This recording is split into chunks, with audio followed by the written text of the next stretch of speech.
associations culturelles bretonnes rassemblées ce 1er juin déplorent les atteintes injustifiables à notre toponymie bretonne commises depuis des années et accrues par la loi 3DS.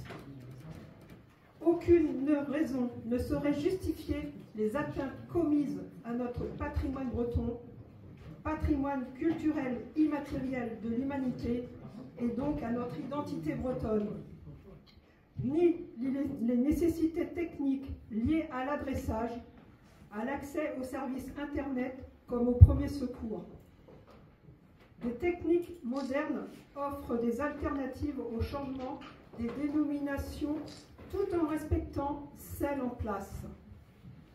L'Irlande a su préserver sa toponymie en langue gaélique, tout en recourant aux coordonnées GPS.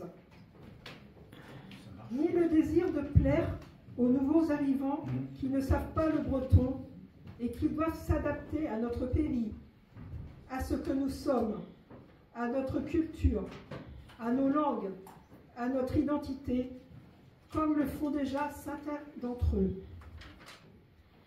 Nous exigeons de l'ensemble des pouvoirs publics le respect absolu et scrupuleux de notre identité bretonne, laquelle a trop souffert dans l'histoire d'une souffrance pédagogique terrifiante visant à chasser nos langues de la bouche de nos enfants à l'école.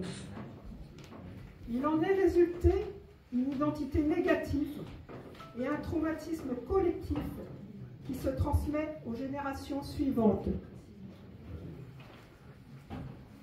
Si nous avons suivi tout cela, ce n'est pas pour connaître aujourd'hui les attentes rampantes à notre toponymie, voire notre territoire peu à peu expurgé de nos langues.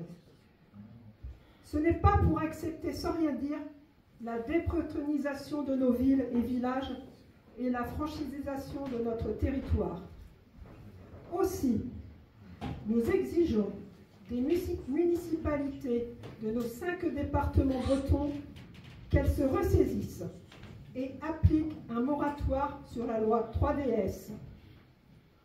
Nous exigeons des municipalités de nos 5 départements bretons qu'elles s'engagent à réparer dans les meilleurs délais les dégâts qui auraient été occasionnés et à recourir aux appellations bretonnes figurant sur l'ancien cadastre pour nommer les voies nouvelles.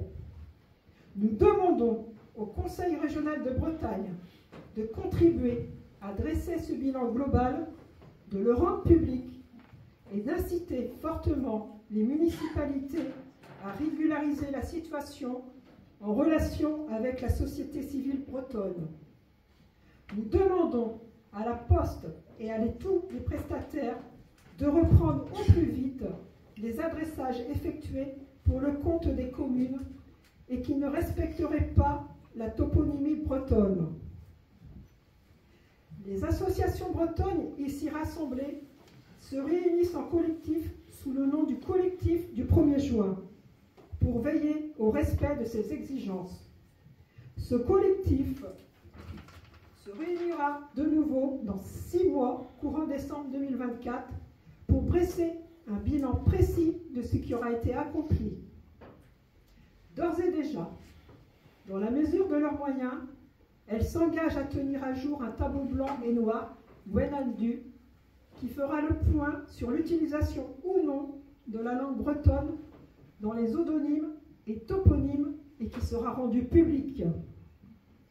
Aujourd'hui, plus que jamais, c'est aux citoyennes et citoyens de prendre leurs affaires en main pour préserver, promouvoir et transmettre leur langue ancestrale aux générations futures.